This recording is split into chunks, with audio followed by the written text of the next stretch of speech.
Magandang buhay mga bata! Tara, samahan ninyo akong matuto kasama si Teacher Aika, your online teacher. Please don't forget to subscribe, like, share, and hit the notification bell for more videos. Thank you! Revised K-12 Curriculum, PE and Health, Grade 5, Quarter 3, Lesson 3. Our topic for today is about effects of medicine misuse and use of gateway drugs to physical activity and fitness. This is Teacher Aika, your online teacher. Let's start! Learning competencies and objectives. Determine the negative effects of medicine misuse and use of gateway drugs to physical activity and fitness. A. Discuss the negative effects of medicine misuse and abuse. B. Perform physical activity as a valuable preventive measure for medicine and substance misuse and abuse. C. Value physical activity as a valuable preventive measure for medicine and substance misuse and abuse. Choose the letter of the correct answer. Write only the letter on your answer sheet. 1. These lead people from less harmful drugs to more harmful drugs. Answer B. Gateway drugs. 2. What usually happens when people abuse gateway drugs? Answer B. Increased risk of addiction. 3. Which organ can be severely impacted by abusing gateway drugs? Answer C. Brain. 4.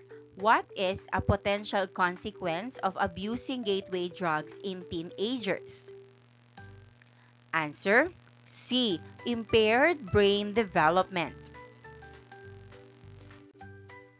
5. How can abusing gateway drugs affect academic performance? Answer B. Decreased concentration and memory. Discuss negative effects of medicine misuse and use of gateway drugs to physical activity and fitness. Negative effects of medicine misuse. Medicine misuse includes taking prescription or over-the-counter drugs without a prescription, in incorrect doses, for non-medical reasons. Physical impacts include weakened immune system. Misused antibiotics or steroids can disrupt natural defenses, making the body prone to infections. Organ damage. Long-term misuse or painkillers or stimulants can damage the liver, kidneys, or heart. Reduce coordination and balance. Sedatives and tranquilizers impact motor control, increasing the risk of falls or sports injuries. Fatigue and muscle weakness. Some medications, when misused, cause drowsiness or muscle breakdown, reducing physical performance. Gateway drugs and their impact on physical activity. Tobacco reduces lung capacity and oxygen delivery, increases heart rate and blood pressure, slows healing, and increases injury risk. Alcohol dehydrates the body and impairs muscle recovery, disrupts sleep and energy levels, affects coordination and reaction time. Marijuana impairs motor skills and focus, may reduce lung function if smoked, lowers motivation and consistency in training. Vocabulary words. Exercise, the activity of exerting muscles to keep fit. Impact, the striking of one body against another. Lifestyle, a manner of living that reflects one's values and attitudes.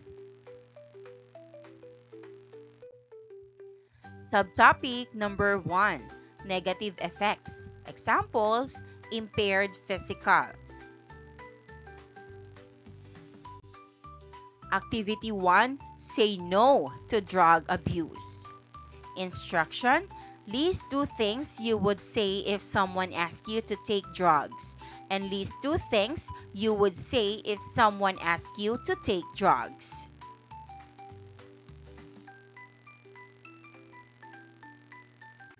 Study the situation below. Angel, an 11-year-old grade 5 student, begins experimenting with prescription painkillers she finds in her parents' medicine cabinet. She starts taking them recreationally with friends. Physical health consequences. The early effects of the medicines on Angel are excitement and relaxation. But as her tolerance increases, she needs to take larger doses to have the same results. She is more likely to overdose, experience respiratory depression, and have other major health problems as a result. Social consequences. Angel's drug usage starts to affect her relationships and social life.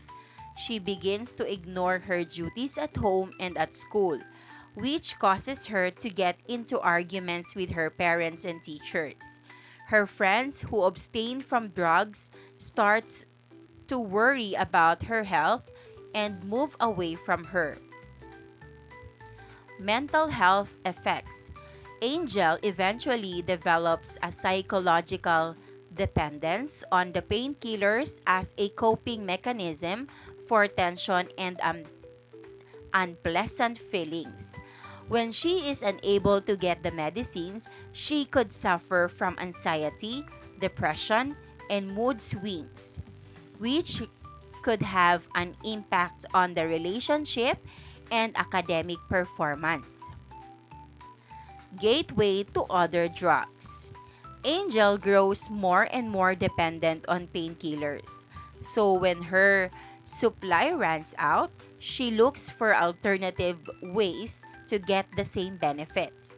She begins experimenting with drugs like methamphetamine and cocaine, which increases her problem with substance usage and increases her risk of addiction and overdose.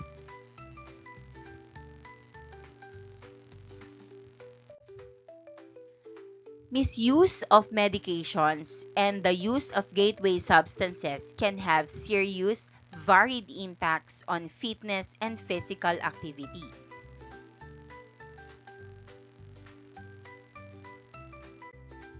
Decreased performance. Misusing medications or using gateway drugs can impair physical coordination, reaction time, and cognitive function, leading to decreased performance in physical activities and sports. Reduced motivation. Misuse of substances can lower motivation levels, which makes people less likely to work out or participate in fitness activities.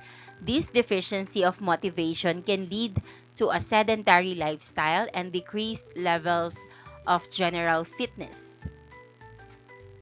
Increased risk of injury. Substance abuse can affect judgment and coordination, which raises the possibility of accidents and injury during sports and physical activities. Negative health effects. There can be a variety of negative health impacts such as liver damage, respiratory troubles, and cardiovascular problems, depending on the substance and method of overuse. These medical conditions may make it more difficult for a person to stay fit and engage in physical activity. Interference with recovery. Misuse of drugs or alcohol can affect the body's capacity to heal from stress and injuries brought on by exercise, which can delay healing and prevent improvements in physical fitness. Psychological impact. Misuse of prescribed medicines or gateway substances can result in psychological problems like anxiety, depression, and mood swings that can impair motivation and physical activity capacity. Dependency and addiction. Continued abuse of prescription medicines or gateway substances can result in addiction and dependency, which take up time and resources and take attention away from physical fitness and overall health. Social isolation. Substance abuse can result in social disengagement and isolation, which limits chances for engagement in group fitness activities and social interaction, both of which are important for sustaining motivation and sticking to fitness objectives. Activity number 2, choices and consequences. Instructions. Each story below requires you to make a choice. Read the stories below and discuss what consequences may follow.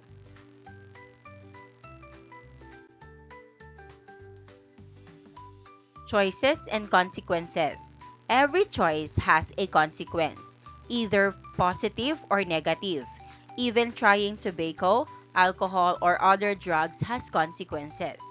Each story below requires you to make a choice. Read the stories below and discuss what consequences may follow.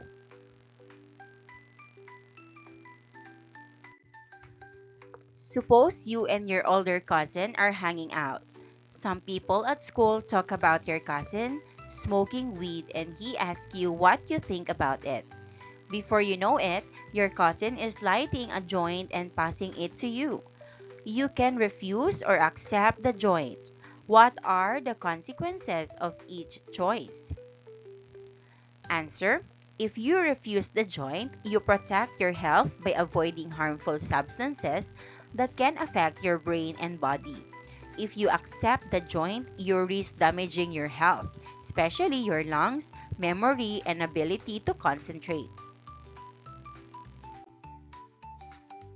Steve's mother, who is a smoker and is trying to quit, leaves a half-smoked cigarette in the ashtray. She is in the other room on the phone. Several of Steve's friends have started experimenting with smoking and have been making fun of him for not trying with them. You can walk away or try the cigarette. What are the consequences of each choice? Answer. If Steve walks away and refuses to try the cigarette, he protects his health by avoiding tobacco, which can harm his lungs and increase the risk of addiction. If he tries the cigarette, Steve exposes himself to harmful chemicals that can damage his lungs and lead to addiction. Rachel is at a weekend cookout and she asks her favorite uncle what he is drinking. He tells Rachel it's beer and offers her a sip, saying, "One sip won't kill you." She can accept or refuse. What are the consequences of each choice? Answer. If Rachel refuses the beer, she protects her health by avoiding alcohol, which can affect her brain and body, especially at a young age. If Rachel accepts the beer, she risks harming her health, as alcohol can affect her brain development and decision making. Subtopic number 2, physical activity as a valuable preventive measure for medicine and substance misuse and abuse. Day 2. Activity number 3, write me in. Instructions: answer the questions based on your understanding of how physical activity can serve as a valuable preventive measure against medicine and substance misuse and abuse.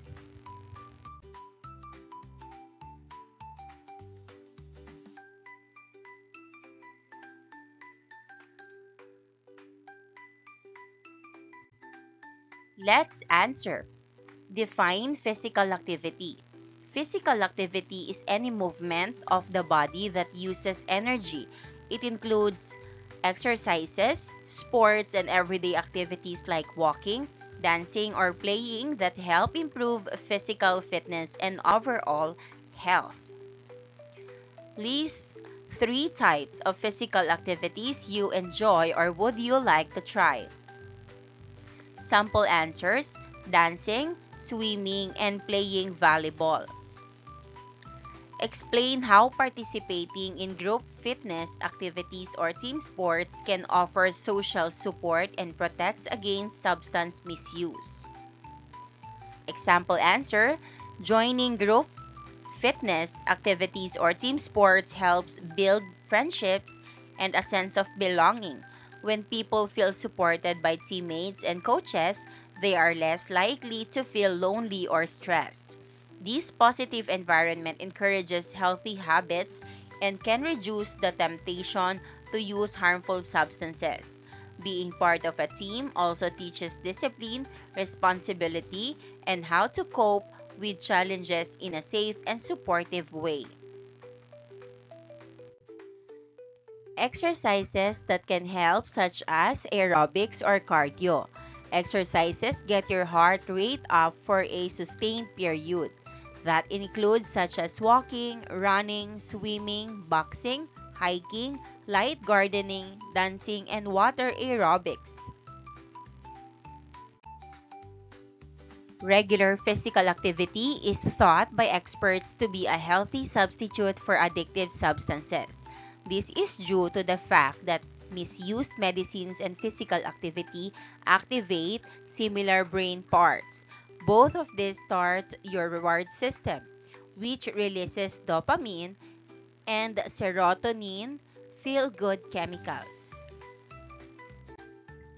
Benefits of physical activity as a valuable preventive measure for medicine and substance misuse and abuse, such as ease withdrawal. Regular physical activity can reduce stress, anxiety, and sadness. These are common indicators of recovery that you may experience and which may bring about a relapse. Curb cravings. You can get a really strong urge to use drugs when you try to avoid them. Exercise can distract you from cravings or make them less powerful. Replace your triggers. A new exercise routine can give you something to do and build your social network. This might help you avoid people, places, or things that remind you of drugs. Help you think clearly. Regular physical activity can help your mind work better. Your odds of relapse might go down when your thoughts are more stable. Improve your sleep. It's common to get insomnia when you try to avoid drugs or alcohol. Regular exercise might help you fall asleep faster and get better quality rest at night. Boost your self-esteem and self-control. It's easier to manage stressful stuff when you feel good about yourself. Activity number 4, fill me up. Instructions: provide reasons why some people abuse illegal or legal drugs and an alternative to combat each reason.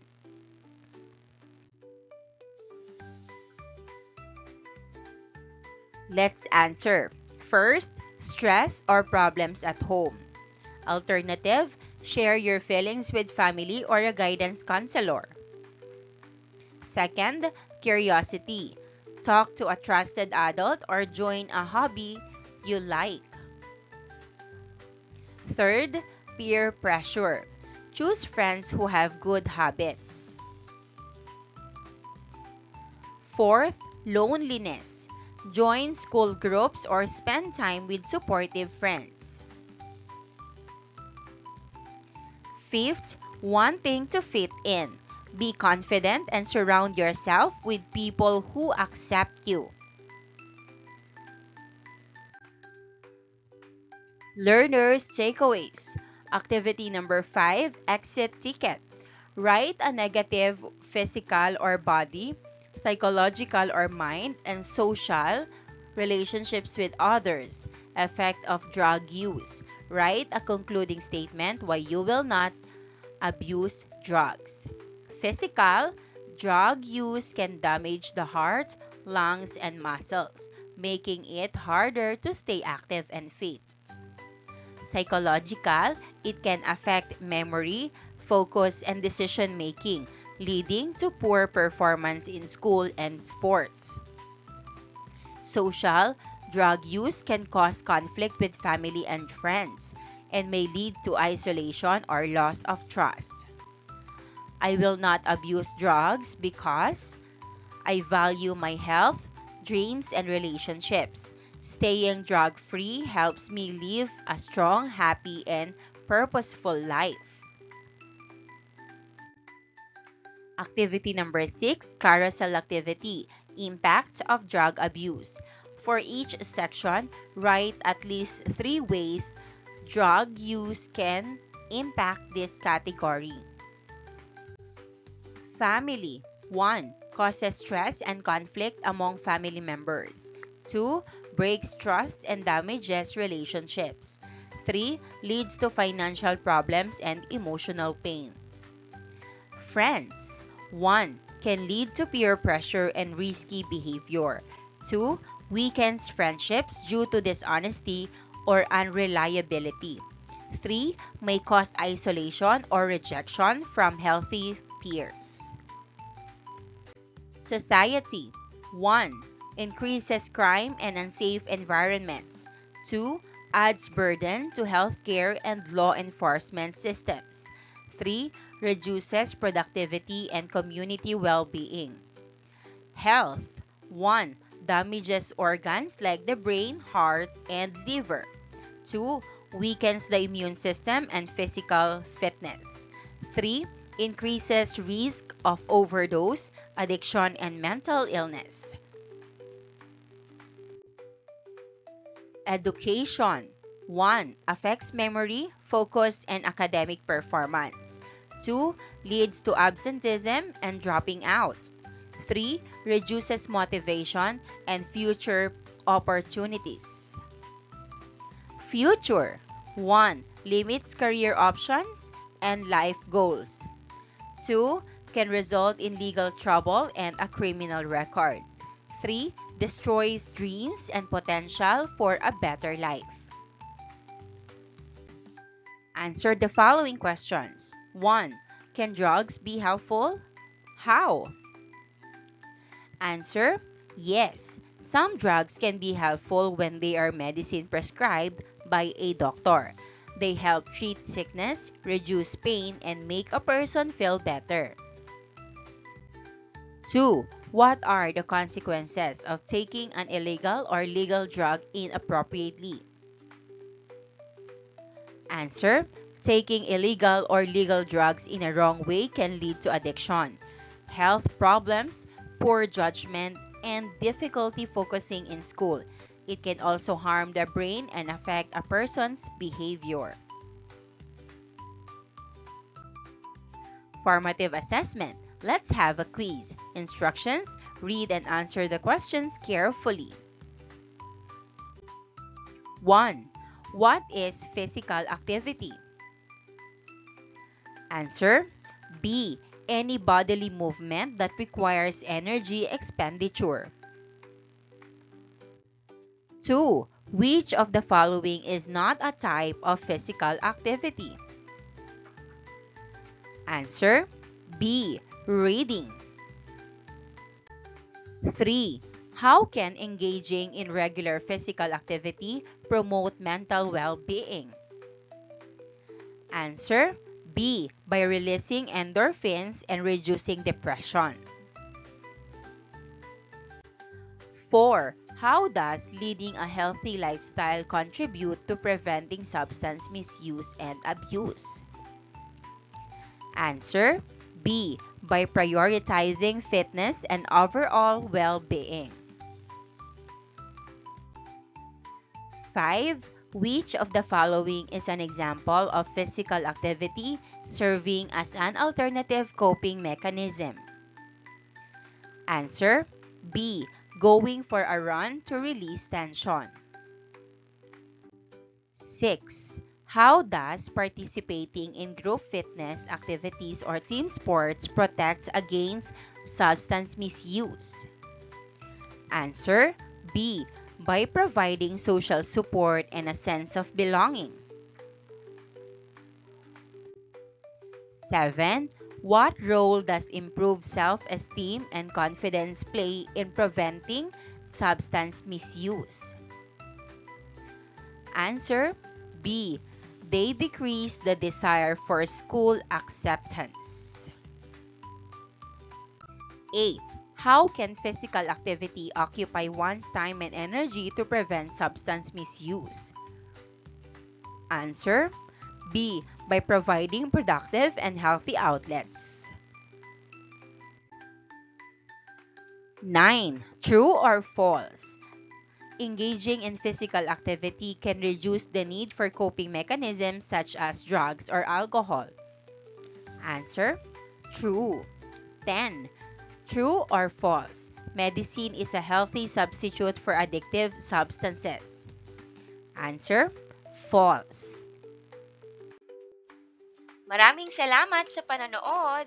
Huwag kalimutang i-like at mag-subscribe para sa higit pang educational content. I-click ang bell icon para ma-update ka sa ating mga bagong video. Salamat!